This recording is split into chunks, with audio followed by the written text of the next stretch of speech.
اعوذ باللہ من الشیطان الرجیم بسم اللہ الرحمن الرحیم۔ لائف سٹائل ود عاصم کے جاننے والوں اور سننے والوں، آپ سب کو میری جانب سے السلام علیکم ورحمۃ اللہ وبرکاتہ۔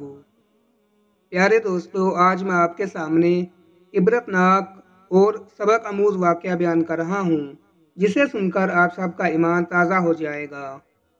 ہمارا آج کا موضوع ہے ناشکری کا انجام۔ حضرت ابو ہریرہ رضی اللہ تعالی عنہ بیان کرتے ہیں کہ آپ صلی اللہ علیہ وسلم نے فرمایا، بنی اسرائیل میں 3 شخص تھے، ایک کوڑی، دوسرا گنجا اور تیسرا اندھا تھا۔ چنانچہ اللہ تعالیٰ نے ان کا امتحان لینے کا ارادہ کیا۔ چنانچہ اللہ تعالیٰ نے ان کے پاس ایک فرشتہ بھیجا۔ فرشتہ پہلے کوڑی کے پاس آیا اور اس سے پوچھا کہ تمہیں سب سے زیادہ کیا چیز پسند ہے؟ اس نے جواب دیا، اچھا رنگ اور اچھی چمڑی، کیونکہ لوگ مجھ سے پرہیز کرتے ہیں۔ فرشتے نے اس پر اپنا ہاتھ پھیرا تو اس کی بیماری دور ہو گئی اور اس کا رنگ بھی خوبصورت ہو گیا اور چمڑی بھی اچھی ہو گئی۔ فرشتے نے پوچھا، کس طرح کا مال تم زیادہ پسند کرو گے؟ اس نے کہا، اونٹ۔ چنانچہ اسے حاملہ اونٹنی دے دی گئی اور کہا گیا کہ اللہ تعالیٰ تمہیں اس میں برکت دے گا۔ پھر فرشتہ گنجے کے پاس آیا اور اس سے پوچھا، تمہیں کیا چیز پسند ہے؟ اس نے کہا، عمدہ بال، اور موجودہ عیب میرا ختم ہو جائے، کیونکہ لوگ اس کی وجہ سے مجھ سے پرہیز کرتے ہیں۔ فرشتے نے اس کے سر پر اپنا ہاتھ پھیرا اور اس کا عیب جاتا رہا اور اس کے عمدہ بال آ گئے۔ فرشتے نے پوچھا، کس طرح کا مال تم پسند کرو گے؟ اس نے کہا، گائے۔ فرشتے نے اسے حاملہ گائے دے دی اور کہا کہ اللہ تعالیٰ اس میں برکت دے گا۔ پھر فرشتہ اندھے کے پاس آیا اور کہا، تمہیں کیا چیز پسند ہے؟ اس نے کہا، اللہ تعالیٰ مجھے آنکھوں کی روشنی دے دے تاکہ میں لوگوں کو دیکھ سکوں۔ فرشتے نے ہاتھ پھیرا اور اللہ تعالیٰ نے اس کی بینائی اسے واپس دے دی۔ پھر پوچھا، کس طرح کا مال تم پسند کرو گے؟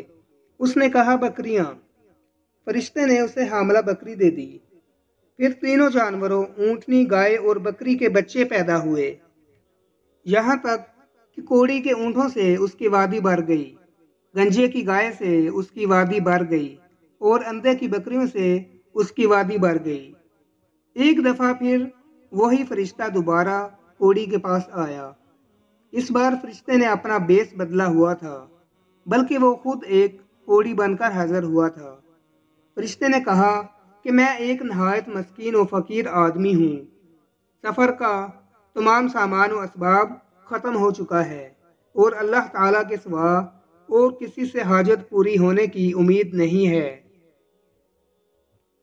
لیکن میں تم سے اسی ذات کا واسطہ دے کر جس نے تمہیں اچھا رنگ اور اچھی چمڑی اور مال عطا کیا، میں ایک اونٹ کا سوال کرتا ہوں جس سے میں اپنے سفر کو پورا کر سکوں۔ اس نے فرشتے سے کہا، میری ذمہ داریاں بہت ہیں، میں تمہیں اونٹ نہیں دے سکتا۔ فرشتے نے کہا، غالباً میں تمہیں پہچانتا ہوں، کیا تمہیں کوڑ کی بیماری نہیں تھی جس کی وجہ سے لوگ تم سے پرہیز کرتے تھے؟ پھر تمہیں اللہ تعالیٰ نے یہ چیزیں عطا کی۔ اس نے کہا کہ یہ ساری دولت تو میرے باپ دادا سے چلی آ رہی ہے۔ فرشتے نے کہا، اگر تم جھوٹے ہو تو اللہ تعالیٰ تمہیں پہلے جیسا ہی کر دے۔ پھر فرشتہ گنجے کے پاس آیا اور اس سے بھی وہی مانگا جو کوڑی سے مانگا تھا، اور اس نے بھی وہی کوڑی والا جواب دیا۔ فرشتے نے کہا، اگر تم جھوٹے ہو تو اللہ تمہیں پہلے جیسا ہی کر دے۔ پھر فرشتہ اندھے کے پاس آیا اور کہا، میں ایک مسکین آدمی ہوں، سفر کے تمام سامان ختم ہو چکے ہیں اور سوائے اللہ تعالیٰ کے کسی سے حاجت پوری ہونے کی توقع نہیں ہے۔ میں تم سے اس ذات کا واسطہ دے کر جس نے تمہیں تمہاری بینائی واپس دی ہے، ایک بکری مانگتا ہوں جس سے میں اپنے سفر کی ضروریات پوری کر سکوں۔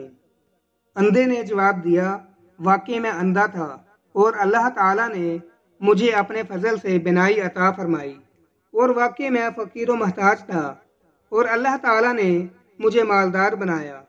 تم جتنی بکریاں چاہو لے سکتے ہو۔ اللہ کی قسم، جب تم نے اللہ کا واسطہ دیا ہے تو جتنا بھی تمہارا دل چاہے لے جاؤ، میں تمہیں ہرگز نہیں روک سکتا۔ فرشتے نے کہا تم اپنا مال اپنے پاس رکھو، یہ تو صرف امتحان تھا، اور اللہ تعالیٰ تم سے راضی اور خوش ہے اور تمہارے دونوں ساتھیوں سے ناراض ہے۔ اللہ جب عطا کرتا ہے تو بے حساب عطا کرتا ہے۔ جب انسان ناشکری کرتا ہے تو اللہ تعالیٰ ناراض ہو جاتا ہے اور جو کچھ بھی عطا کیا ہوتا ہے وہ واپس لے لیتا ہے۔ ہمیں چاہیے کہ ہر حال میں اللہ تعالیٰ کا شکر ادا کرنا چاہیے۔ اللہ ہم سب کو غرور اور تکبر سے بچائے اور ہر مسکین و غریب کی مدد کرنے کی توفیق عطا فرمائے۔ اللہ ہم سب کو عمل کرنے کی توفیق عطا فرمائے، آمین۔ واقعہ پسند آنے کی صورت میں اسے لائک اور شیئر ضرور کریں۔ انشاءاللہ ملتے ہیں نئے واقعہ کے ساتھ، تب تک کے لیے اللہ حافظ۔